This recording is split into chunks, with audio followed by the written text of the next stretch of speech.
Good morning to everyone. I hope that some of you can. Nobody's listening. It's a rowdy crowd this morning. Shh. Some of you may want to spread around over the back over here just so you'll have room, because people have a way of coming in. So, yeah, there you go. Make your way around. And I'm delighted to be joined by the Senate Pro Tem today, Senator Jim Hendren, and the Speaker of the House, Matthew Shepard. I'll tell you that there has not been better partners that anyone could ask for in passing these bills than these two gentlemen up here. This was an enormous lift. It was hard. It was difficult in negotiation. They got it done. They got it passed, and I'm very proud of the fact that they're able to stand with me as we sign these bills into legislation. Last night, I happened to catch the local news, and it was interesting that the story was about a lady who decided to take it upon herself to fix a pothole. And she literally went out and bought gravel. She went and she filled in the pothole, and she says, this might just save 5 cars, but it's worth it. And it really illustrates where we are right now in the state of Arkansas, and the reason that these highway funding bills got such incredible support, because the need is evident. And that's the reason that they have been passed. Today I will be signing the transportation funding bill, which is, of course, in 2 parts. One of them I will sign, one I will not sign, but is a direct referral to the voters. I'll also be signing 2 reform bills today that I wanted to mention and include as part of the package today, because I believe they were integral in making sure that there was broad support for this effort. And I also, in addition to introducing the Speaker and Pro Tem, I wanted to recognize Senator Dale Rice. Senator Dale Rice carried the legislation, SB 336, on the Senate. Thank you, Senator Rice, and Representative Holcomb, who I don't believe is here, but he carried that bill, did an excellent job. We have here today the Highway Commissioners and Scott Bennett. Scott, are you here? Thank you, and all the commissioners. I know Tom Schick, Chairman, Robert Moore, Alec Farmer, Philip Taldo, and Keith Gibson. Thank you for your leadership, and the people of Arkansas are entrusting a lot to you. And so a lot's on your shoulders, and we know that you will do a great job in spending this money wisely and helping us with the rest of the campaign. In addition, I wanted to recognize Shannon Newton, CEO of Arkansas Trucking, Joe Quinn, Good Roads Foundation, Park Estes, Asphalt Paving Association, and I know I'm just touching the surface, and all those that have helped us in this effort and recognize the need for transportation funding. I want to make a couple points today. First of all, this is historic. It's a historic highway funding bill, both in terms of its breadth, in terms of its size, and in terms of what it will accomplish for the people of this state. It is the largest highway plan in state's history. I look back in 1985, we had the Rural Road Program, $40 million. 1991, the Highway Improvement Plan, $50 million. 1999, the Interstate Rehabilitation Program, $60 million. 2012, the CAP, what's that stand for? Connecting Arkansas program, $175 million. And yet today, in 2019, we're passing a highway plan of $300 million to the state of Arkansas to support the maintenance and construction of highways and infrastructure.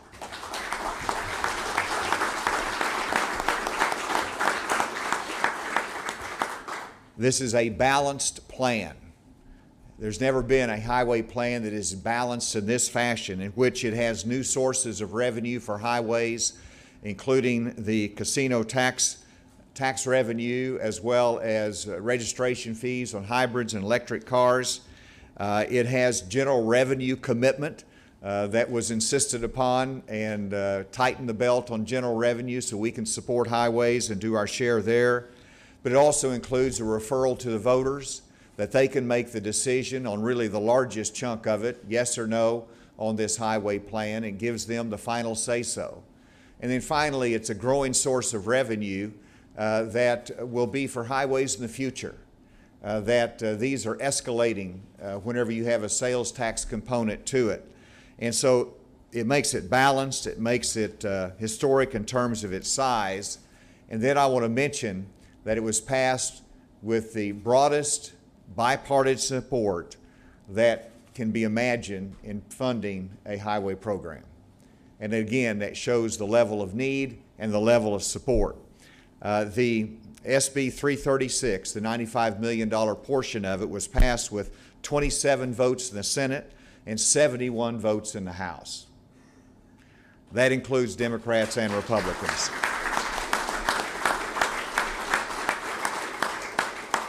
The half-cent referral, and I did want to recognize the sponsors of the half-cent referral, which is Representative Wardlaw, Senator Lance Eads is here. Who did I miss?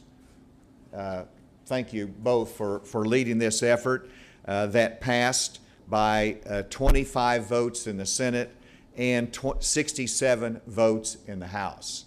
Great work, legislative partners, in succeeding on this effort. We came together to get this job done. It was not easy, and while you look back on that large vote and say, well, this was a piece of cake, it was not.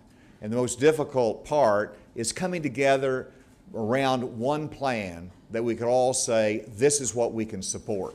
And that took some compromise, it took some sacrifice, it took a lot of leadership. And because we did that, we have been successful.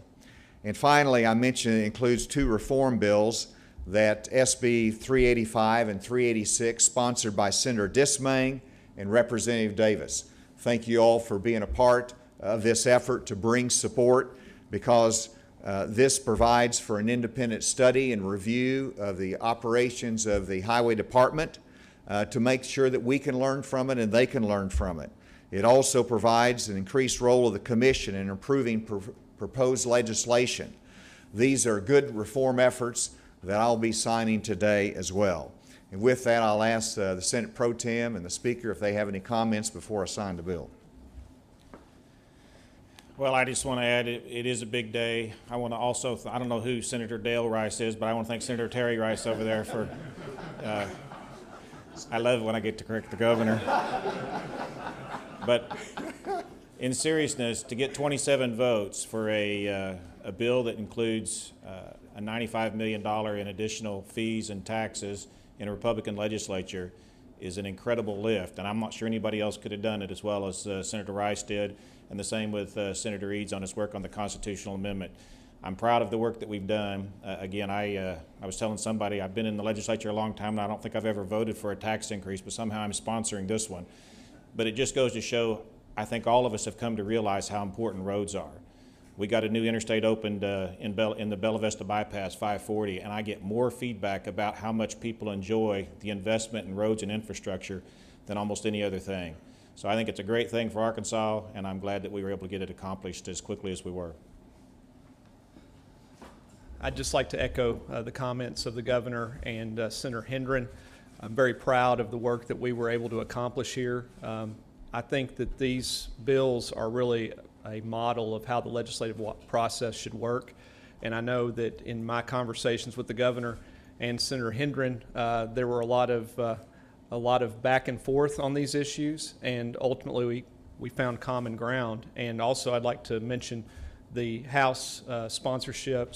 Representative Wardlaw, Representative Holcomb, and then Representative Davis did a lot of work on the highway bill as well, and obviously the reform bill. But then even beyond that, as the governor mentioned, we had really broad-based support, and there's a number of House members here that were very supportive, and I'd like to thank them. I can't name all of them at this time because, you know, with 71 and 67, there's a lot of names. We'd be here for a little while. But it really, I think, is something we can be proud of. As I came into the role of Speaker, I'm not one that tries to lay out a bunch of things that I absolutely want to see happen, but, you know, in my own mind, highway funding was a big thing and was something that we should really work to accomplish. And I'm proud to say, with the signing of this bill and hopefully with the trust and confidence and vote of the people, that we will put to bed the highway funding issue for the foreseeable future. And I'd like to thank the governor, Senator Hendren, and all of my colleagues for their work on this. Thank you.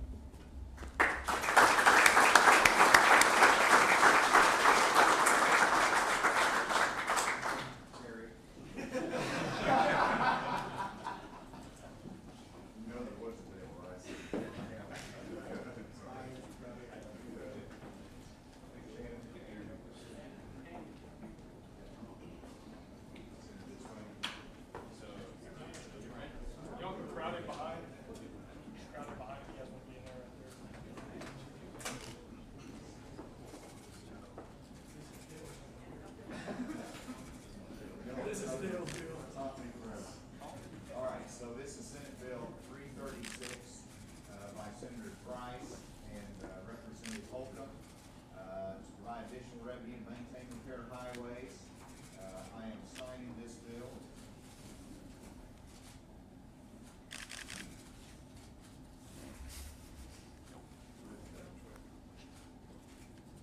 March 12th, 2019.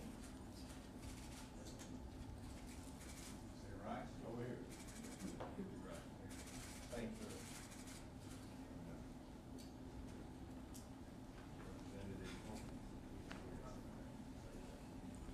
All right, and then the next one is, I wanted to recognize House Joint Resolution, which is the referral, the amendment to the Arkansas Constitution.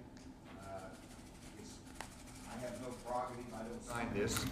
This is a legislative prerogative. I want to congratulate them on passing this referral to the people of Arkansas, which is a critical part of this highway plan. And then Senate Bill 386 by Senator Dismang and Representative Davis. I will sign this reform piece of legislation into law.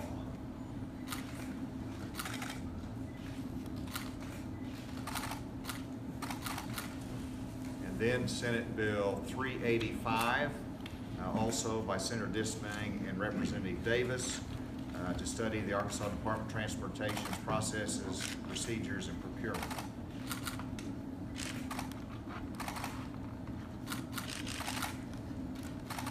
And I'll sign that into law as well. So, well done. Good job. Yep.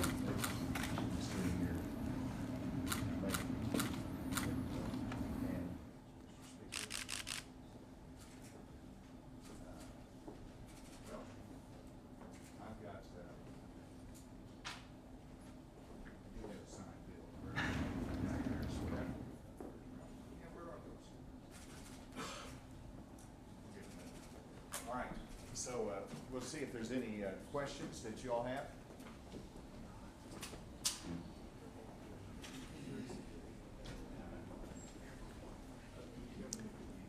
Yes. With Asa extension being on the ballot next year, what role, if any, do you plan on playing in campaigning for it? I intend to do what's necessary to make sure the voters are aware of that, educated about it, and I'll work to see that a work in the campaign is needed. There's a couple of proposals to change the minimum wage initiative that was just passed. So first, do you support any of those measures? And second, in seeking this proposal for voters in 2020, how do you express to them with confidence that, I guess, this initiative will be carried out with fidelity when there's been efforts to change something that was just passed in 2018? You say how the dynamics change on passing the half-cent sales tax?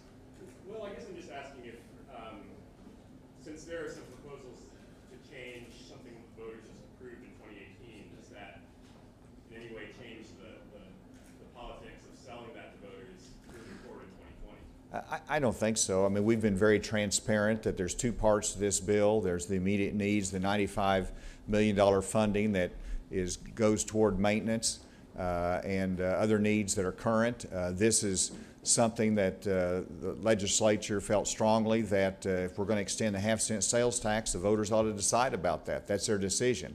So we've been very transparent about it. I think it has broad popular support. I think the need is that they are clear as to how this money is going to be spent and that it's going to be spent fairly and distributed appropriately, and that'll be part of the messaging. In terms of the minimum wage laws, bills that have been sponsored, we'll continue to look at those. Anytime you alter a initiative act that's passed by an overwhelming majority of the Arkansas voters, you're hesitant about that. There should be a heavy burden to say that that is needed. And I know that there's concerns about teenage employment and others, but we want to look at those very carefully and with close scrutiny. And there's one, for example, on the teenagers that are going to school. I think if you're under 21 and you're going to school, there is a waiver that's available for an employer that wants to hire a student that can offer a sub-minimum wage. And we want to make sure that they're aware of that and see whether that legislation is actually needed. How do you see these gas taxes and fuel taxes increases? Are you expecting a bunch of Republican primaries you're going to have to get involved in, bring up the Asa Act to defend those people? Or how do you think this is going to flip? Well, I expect the decisions of the legislators who supported this highway plan will be well supported among the public. I think it shows that. And so it's too early to talk politics for next year. Unrelated, I know you talked last week on stand your ground. Have you had a further chance to look at that legislation, or are you taking a position on it yet? I think that the committee acted on that last week and did not pass it out of committee, so we'll see where it goes. Beyond that, I think our current law is strong in terms of allowing self-defense and protection, and we will continue to see if there could be a case made that should be changed, but I'm hesitant to change from what we have right now that I think works very well in Arkansas.